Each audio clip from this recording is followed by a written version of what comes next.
Europe 1 Matin.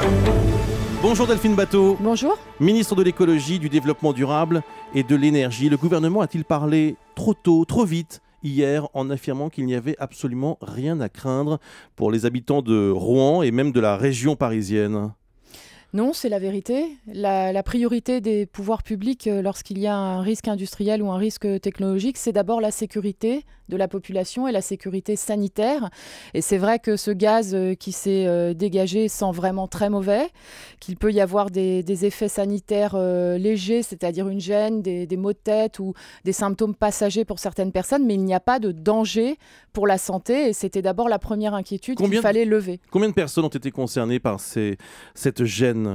Plusieurs millions. Si vous regardez la carte de la Normandie et de l'Île-de-France, ça fait des millions de personnes. Mais je parlais de vomissements, de motels, les gens qui se sont signalés aux autorités sanitaires. Il n'y a pas eu beaucoup de signalements auprès des autorités sanitaires. Donc je crois que... Quelques dizaines, quelques centaines. Beaucoup de citoyens se sont inquiétés, se sont demandé ce qui se passait parce que ça sentait mauvais, se sont demandé s'il y avait une fuite de gaz. Certains ont été gênés, mais il n'y a pas de chiffres parce qu'il n'y a pas eu de remontée au niveau des hôpitaux, par exemple, sur des signalements sanitaires. Ça n'a pas été le cas.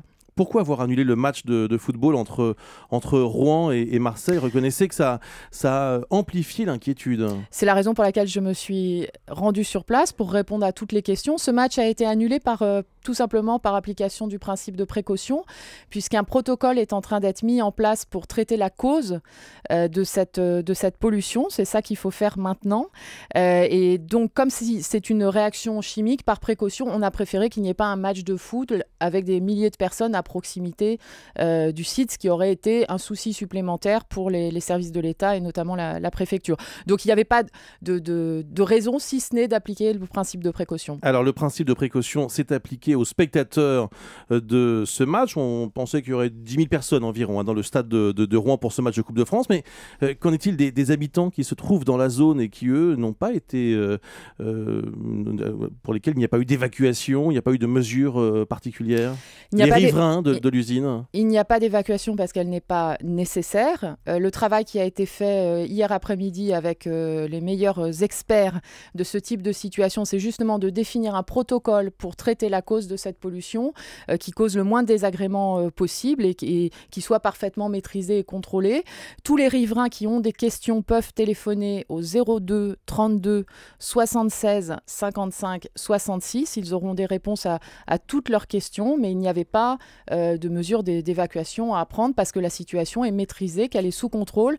À l'heure où je vous parle, 500 kilos de ce mélange instable, 900 kilos de ce mélange instable ont été traités sur 36 tonnes, ce qui explique que cela va prendre maintenant un certain temps. Quel est ce numéro de téléphone ? 02. Non, mais on va le répéter dans un instant, mais on tombe chez qui ? C'est quoi ? C'est le ministère ? Ce sont les services de la préfecture. C'est la préfecture. Qui ont toutes les informations de proximité pour les habitants. Alors on va le répéter, 02 32 76 55 66, et on le répétera plusieurs fois dans la matinée sur Europe 1. Michèle Rivasi, députée européenne d'Europe Écologie Les Verts, vous met en cause le gouvernement et affirme que les autorités ont failli au principe de précaution. Elle affirme que le mercaptan, ce fameux produit, n'est pas sans danger pour les personnes fragiles. Qu'est-ce que vous lui répondez ? Le mercaptan est un gaz qui peut être très toxique, à des niveaux de concentration 20 000 fois supérieurs à ce qui s'est dégagé sur cette usine Lubrizol de Rouen. Donc il faut faire la part des choses entre ce qu'est l'information sur un gaz qui effectivement à certains niveaux de concentration est réellement toxique, il ne faut pas le nier, mais là les émanations qu'il y a eu n'étaient pas du tout de ce niveau de toxicité, et d'ailleurs tout à l'heure le préfet communiquera les relevés des mesures qui ont été prises ce matin et qui permettent de garantir qu'on est à un seuil de 0, c'est-à-dire que ça sent mauvais mais on n'est pas à des seuils de toxicité. Il y a une contradiction entre vos propos extrêmement rassurants ce matin et ceux de l'association Robin des Lois. On a entendu Jackie Bonnemain tout à l'heure de cette association dire qu'il y a déjà eu des précédents dans cette usine Lubrizol, notamment en 2009, et que des salariés ont dû être hospitalisés. Il y a eu des précédents, je n'avais pas connaissance de ces hospitalisations. C'est ce qu'il affirme. Oui. il y a eu la prescription de ce qu'on appelle un plan de prévention des risques technologiques. Et la situation que j'ai trouvée comme ministre de l'écologie, c'est que vous avez aujourd'hui en France 921 sites Céveso pour lesquels ont été prescrits des plans de prévention des risques technologiques et que moins de la moitié aujourd'hui ont un plan de prévention des risques qui soit abouti et qui soit mis en œuvre. C'est la situation que nous a légué le précédent gouvernement et donc nous travaillons d'arrache-pied à cette prévention des risques technologiques depuis effectivement un certain nombre de mois et il faut mettre encore l'accélérateur par rapport à la situation de tous ces sites Céveso qui sont à proximité des habitations. Encore un sujet d'inquiétude pour les riverains, c'est la durée de l'opération de neutralisation.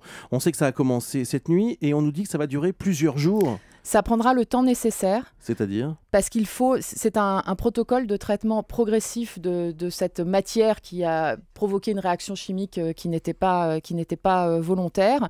Il y a 36 tonnes de produits à traiter. On a traité à l'heure où je vous parle 900 kilos et donc ce processus va continuer étape par étape, pas à pas. Et mieux vaut prendre ce temps que de prendre des risques. Et donc si on prend ce temps, c'est pour que la situation soit en permanence contrôlée, maîtrisée, surveillée. Vous disiez à l'instant que des tests allaient être effectués dans la journée, mais est-ce que... Non, ils sont effectués, les résultats et les points de mesure, y compris la cartographie des points de mesure, va être donnée par le préfet mais tout à l'heure. Sur le site, mais est-ce qu'on a fait des tests sur l'air dans la région ou à Paris, par exemple? Est-ce qu'on a une idée de ce que ça a occasionné? Il y a les dispositifs habituels de qualité de l'air, mais encore une fois, ce gaz à un niveau vraiment très, très, très, très faible de concentration peut sentir extrêmement mauvais, une odeur vraiment nauséabonde, et c'est ce qui fait qu'il y a ces questions et ces inquiétudes, même s'il n'y a pas de danger pour la santé. Un dernier mot, vous savez qu'il y a, et vous n'y êtes pour rien d'ailleurs, la jurisprudence Tchernobyl. Pour beaucoup d'habitants, on a beaucoup entendu ça hier tout au long de la journée.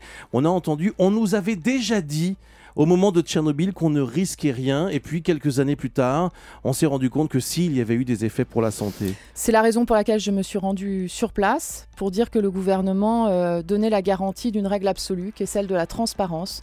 Donc toutes les informations sont rendues publiques et il y aura aussi une enquête pour établir l'origine de cette pollution et les responsabilités et notamment celles bien sûr de l'entreprise. Pour l'instant, on n'a pas d'éléments sur justement l'origine de cet accident. On a des indications mais il est nécessaire qu'il y ait une enquête. Vous pouvez nous en dire plus ce matin sur ces indications ?